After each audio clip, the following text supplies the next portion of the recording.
നമസ്കാരം. ഞാൻ doctor Rajisha Gopinath, consultant psychologist ആണ്. ഇന്ന് ഞാൻ സംസാരിക്കാൻ ഉദ്ദേശിക്കുന്നത് മുതിർന്ന വ്യക്തികളിൽ വരുന്ന ഐഡന്റിറ്റി ക്രൈസിസ്, വ്യക്തിത്വ പ്രതിസന്ധി എന്നൊരു ടോപ്പിക്കിനെ കുറിച്ചാണ്. ലഘുവായി ഇത് പറയുകയാണെങ്കിൽ, താൻ ആരാണ് എന്നൊരു ചോദ്യത്തിന് നമ്മൾ മലയാളികളെല്ലാം വളരെ രസകരമായി പറയുന്ന ഒരു ഉത്തരമുണ്ട്.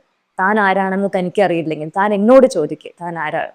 ഇത് തന്നെയാണ് ഐഡന്റിറ്റി ക്രൈസിസ്. താൻ ആരാണ് എന്ന ബോധം തനിക്കില്ലാതെ ആവുക. ഇത് സാധാരണയായി കണ്ടുവരുന്ന ജീവിതത്തിൽ ചില മൈൽ സ്റ്റോൺസ് അല്ലെങ്കിൽ ചില ടേണിംഗ് പോയിന്റ്സ് വരുമ്പോഴാണ് വ്യക്തികൾ ഐഡന്റിറ്റി ക്രൈസിസ് വരുന്നതായി കാണുന്നത്.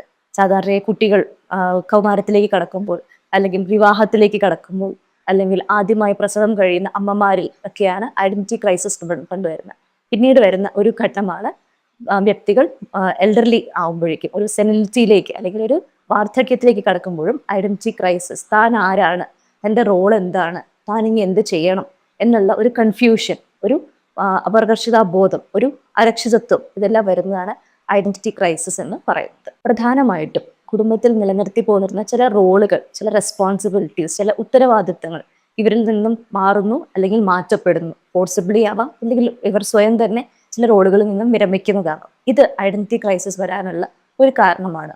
പിൽക്കാലത്ത് കുടുംബനാഥനോ കുടുംബനാഥയോ ആയിരുന്നവർ അവരുടെ റെസ്പോൺസിബിലിറ്റീസ് കുട്ടികളോ മക്കളോ അല്ലെങ്കിൽ മരുമക്കളോ അല്ലെങ്കിൽ കൊച്ചുമക്കളോ ഏറ്റെടുക്കുമ്പോൾ ഇനി അവരുടെ ശിഷ്ടകാലം, അവരുടെ സമയം എങ്ങനെ ചെലവഴിക്കണം, ഇനി ഞാൻ എന്ത് ചെയ്യണം എന്ന് വരുന്ന ഒരു കൺഫ്യൂഷൻ, ഇത് ഒരു ഐഡന്റിറ്റി ക്രൈസിസ് ആയിട്ട് മാറാറുണ്ട്. പിന്നീട് ഐഡന്റിറ്റി ക്രൈസിസിന്റെ വളരെ പ്രധാന ഒരു കാരണം, പലരും നമ്മുടെ ജീവിതത്തിൽ ജോലി എന്നൊരു സ്ഥലത്താണ് ഏറ്റവും കൂടുതൽ സമയം ചെലവഴിക്കുന്നത്.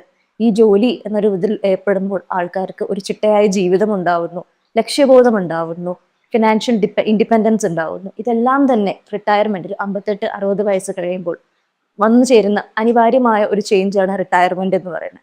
ഈ റിട്ടയർമെന്റ് ലൈഫിലേക്ക് കടക്കുമ്പോൾ ഇനി ഒരു ലക്ഷ്യമില്ല, ഇനി ഒരു പർപ്പസ് ഇല്ല ലൈഫിൽ, ഒരു മോട്ടിവേഷൻ ഇല്ല, അംഗീകാരമില്ല എന്നുള്ള ഒരു അവസ്ഥയിലേക്ക് വരുന്നു. രാവിലെ എണീറ്റ് പ്രഭാത കർമ്മങ്ങൾ കഴിഞ്ഞ് പ്രഭാത ഭക്ഷണം കഴിഞ്ഞ് ഓഫീസിലേക്ക് പോയിരുന്നവർ ആ ഒരു സമയം, ആ ഒരു ടൈം ഗ്യാപ്പിൽ ഇനി എന്ത് ചെയ്യണം എന്നറിയാതെ കൺഫ്യൂസ്ഡ് ആയി നിന്ന് പോകുന്നു. ഇത് ഐഡന്റിറ്റി ക്രൈസിസിന്റെ ഒരു പ്രധാന കാരണമായി, റിട്ടയർമെന്റ് ലൈഫ് ഒരു പ്രധാന കാരണമായി ഐഡന്റിറ്റി ക്രൈസിസ് എൽഡർലിയിൽ വരുന്ന ഒരു റീസണായി വരുന്നു.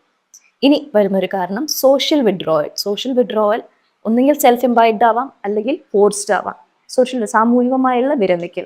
ഒന്നുകിൽ മുതിർന്ന വ്യക്തികൾ അവർ തന്നെ തീരുമാനിക്കാം, ഇനി എൻ്റെ റോളുകളെല്ലാം കഴിഞ്ഞു, ഇനി എനിക്കൊന്നും ചെയ്യാനില്ല, ഇനി സമൂഹത്തിലേക്ക് ഇറങ്ങിച്ചെന്ന് ഒന്നും തന്നെ ചെയ്യാനില്ല എന്ന് സ്വയം തീരുമാനിക്കാം.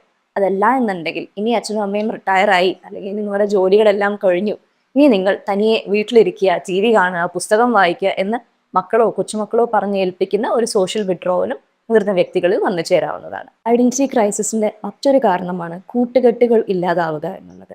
പ്രായമാകുമ്പോൾ കൊച്ചുമക്കളുടെയോ മക്കളുടെയോ വീട്ടിലേക്ക് പല മാതാപിതാക്കളും ചേക്കേറി പോകാറുണ്ട്.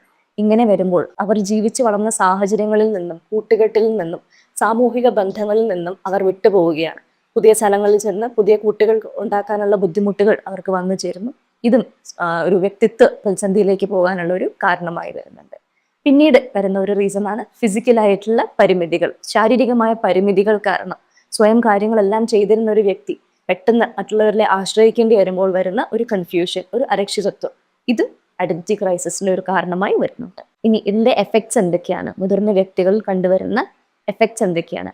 ഒന്ന്, ഉത്കണ്ഠ, ആങ്സൈറ്റി. സ്ഥലങ്ങളിൽ നിന്ന് വിട്ടുമാറുമ്പോൾ, കൂട്ടുകെട്ടുകൾ ഇല്ലാതാവുമ്പോൾ, അല്ലെങ്കിൽ ജീവിത പങ്കാളി കൂടെ ഇല്ലാതാകുമ്പോഴൊക്കെ വന്നു ചേരാവുന്ന ഒരു ബുദ്ധിമുട്ടാണ് ഉത്കണ്ഠ അല്ലെങ്കിൽ ആങ്സൈറ്റി എന്ന് പറയുന്നത്. അടുത്തതായി വരാവുന്നതാണ് വിഷാദം അല്ലെങ്കിൽ ഡിപ്രഷൻ. ഇനി ഒന്നും ചെയ്യാനില്ല, എനിക്ക് ജീവിതത്തിൽ ഇനി ഒരു ലക്ഷ്യമില്ല, എൻ്റെ കൂട്ടുകെട്ടുകളില്ല, എൻ്റെ പങ്കാളി എൻ്റെ കൂടെ ഇല്ല, ഇങ്ങനെയെല്ലാം വരുമ്പോൾ ഉണ്ടാകുന്ന ഒരു വിഷാദം, ഒരു ഒറ്റപ്പെടൽ, ഇത് കാരണം വരുന്ന ഒരു ഡിപ്രഷനിലേക്കും മുതിർന്ന വ്യക്തികൾ പോയേക്കാവുന്നതാണ്. മറ്റൊരു എഫക്റ്റ് എന്ന് പറയുന്നത് ദേഷ്യം കൂടുക. പലരും പറയുന്ന കേൾക്കുക, അച്ഛനമ്മമാർ ഇപ്പോൾ റിട്ടയർമെന്റ് ആയതിനു ശേഷം അല്ലെങ്കിൽ പ്രായമായതിനു ശേഷം ദേഷ്യം ഭയങ്കര കൂടുതലാണ്, പെട്ടെന്ന് ദേഷ്യം വരുന്നു, ഞങ്ങളോട് ചൂടാവുന്നു. ഇതെല്ലാം അവരുടെ ഒരു ഡിഫൻസ് മെക്കാനിസമാണ്. അവർക്ക് ഇനി ഒന്നും ചെയ്യാനില്ല, അല്ലെങ്കിൽ അവർ ആശ്രിതരായി കഴിഞ്ഞു, കുടുംബനാഥ അല്ലെങ്കിൽ കുടുംബനാഥ ഇന്ന് ആശ്രിതരായി കഴിഞ്ഞു എന്ന് വരുമ്പോൾ അവരിൽ വരുന്ന അരക്ഷിതത്വം, ഇൻസെക്യൂരിറ്റീസ് കാരണം അതിനെ മാസ്ക് ചെയ്യാനായിട്ട്, അവരിലെ കുറവുകളെ മാസ്ക് ചെയ്യാനായി അവർ കാണിച്ചു കൂട്ടുന്ന ചില ഡിഫൻസസ് ആണ് ഈ ദേഷ്യവും വാശിയും എല്ലാം തന്നെ നമ്മൾ മനസ്സിലാക്കേണ്ടിയിരിക്കുന്നു. ഇനി ഇതിൽ നമുക്ക് എങ്ങനെ ഇന്റർവെൻഷൻസ് കൊടുക്കാം, എങ്ങനെ ഇത് മാനേജ് ചെയ്യാൻ, ഐഡന്റിറ്റി ക്രൈസിസിനെ എങ്ങനെ നമുക്ക് മാറ്റിയെടുക്കാൻ കഴിയും? തീർച്ചയായിട്ടും ഏറ്റവും വലിയ പങ്ക് വഹിക്കുന്നത് കുടുംബം തന്നെയാണ്. കുടുംബത്തിൽ ഈ മുതിർന്ന വ്യക്തികളുടെ കൂടെ ഇരിക്കുക, അവരിലെ ചർച്ചകളിൽ ഏർപ്പെടുക, അവരുടെ പഴയ ഓർമ്മകൾ പുതുക്കിയെടുക്കുക, അവരെയും കുടുംബത്തിലെ ഡിസിഷൻസിൽ പങ്കാളികളാക്കുക. ഇത് കുടുംബത്തിന് ചെയ്യാവുന്ന ഒരു കാര്യമാണ്. പിന്നെ ചെയ്യാവുന്ന ഒരു കാര്യം, അവരെ സോഷ്യൽ റോൾസിലേക്ക് കടത്തിവിടുക, അവർക്ക് കൂട്ടുകെട്ടുകൾ ഉണ്ടാക്കി കൊടുക്കുക. ഇന്ന് നമ്മുടെ കേരളം എന്ന് പറയുന്ന വളരെ എൽഡർലി ഫ്രണ്ട്ലി ആയിട്ടുള്ള ഒരു സ്റ്റേറ്റ് ആയിട്ടാണ് കണക്കാക്കപ്പെടുന്നത്. ഇവിടെ സോഷ്യൽ ക്ലബ്ബുകളുണ്ട്, മുതിർന്ന വ്യക്തികൾക്കുള്ള ചില ടൂർ ഗ്രൂപ്പുകൾ വരെ ഉണ്ട്.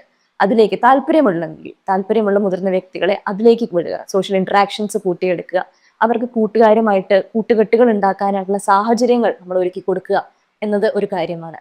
പിന്നെ ചെയ്യാവുന്ന ഒരു കാര്യം, ഇവരുടെ ഹോബീസ്, പലപ്പോഴും ജോലിയുടെ തിരക്കുകൾ കാരണം അല്ലെങ്കിൽ കുടുംബത്തിലെ പ്രാരാബ്ദങ്ങൾ കാരണവും മാറ്റിവെക്കപ്പെട്ട ഇഷ്ടങ്ങൾ, ചില ഹോബീസ്, ചില ആഗ്രഹങ്ങൾ, ചിലപ്പോൾ യാത്രകളാവാം, വായനയാവാം, എഴുത്താവാം, പാട്ടാവാം, ഡാൻസ് ആവാം, ഇവർക്ക് എന്തായിരുന്നു താല്പര്യം അത് മനസ്സിലാക്കിയെടുത്ത് അതിലേക്ക് അവരെ തിരിച്ചുവിടുകയാണെങ്കിൽ അവർക്കൊരു ലക്ഷ്യബോധം, ഒരു മോട്ടിവേഷൻ, ഒരു അംഗീകാരവും കിട്ടാനുള്ള സാഹചര്യം വരികയും അതുവഴി നമുക്ക് ഈ ഐഡന്റിറ്റി ക്രൈസിസ് എന്നുള്ള ഒരു സിറ്റുവേഷൻ മാറ്റിയെടുക്കാൻ സാധിക്കുകയും ചെയ്യും. പിന്നെ ചെയ്യാവുന്ന ഒരു സഹായം, ഓൺലൈൻ പ്ലാറ്റ്ഫോംസ്, അതിന്റെ സഹായം തേടുക.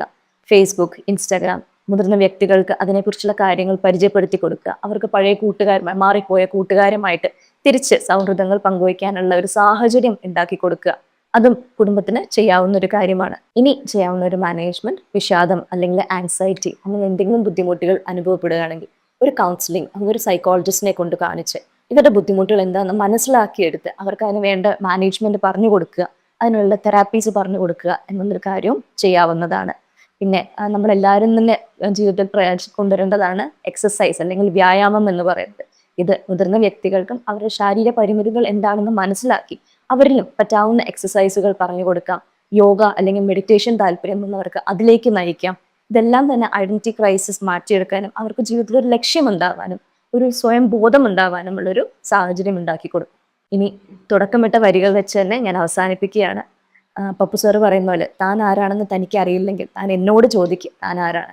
മുതിർന്ന വ്യക്തികൾ മറന്നു പോവുകയാണ്, അവരുടെ റോളുകൾ എന്താണ്, അവരുടെ ലക്ഷ്യബോധം എന്താണെന്ന് അവർ മറന്നു പോവുകയാണെങ്കിൽ നമുക്ക് കൂട്ടായ്മയോടെ, പ്രൊഫഷണൽ സഹായത്തോടു കൂടിയും കുടുംബത്തിന്റെ സഹായത്തോടു കൂടിയും സമൂഹത്തിന്റെ സഹായത്തോടു കൂടിയും നമുക്ക് അവരിലെ ഐഡന്റിറ്റി ക്രൈസിസ് എന്നൊരു ബുദ്ധിമുട്ടിനെ, ആ പ്രതിസന്ധിയെ നമുക്ക് മാറ്റിയെടുക്കാം. തീർച്ചയായിട്ടും നമ്മൾ ജീവിതത്തിൽ എത്ര ദിവസങ്ങൾ ജീവിച്ചു എന്നതിലല്ല കാര്യം, ഓരോ ദിവസത്തിലും എത്ര ജീവിതമുണ്ടായി. It's not about adding years or days to your life, it's about adding life to your years. ഇതോടുകൂടി ഞാൻ നിർത്തുന്നു. Thank U.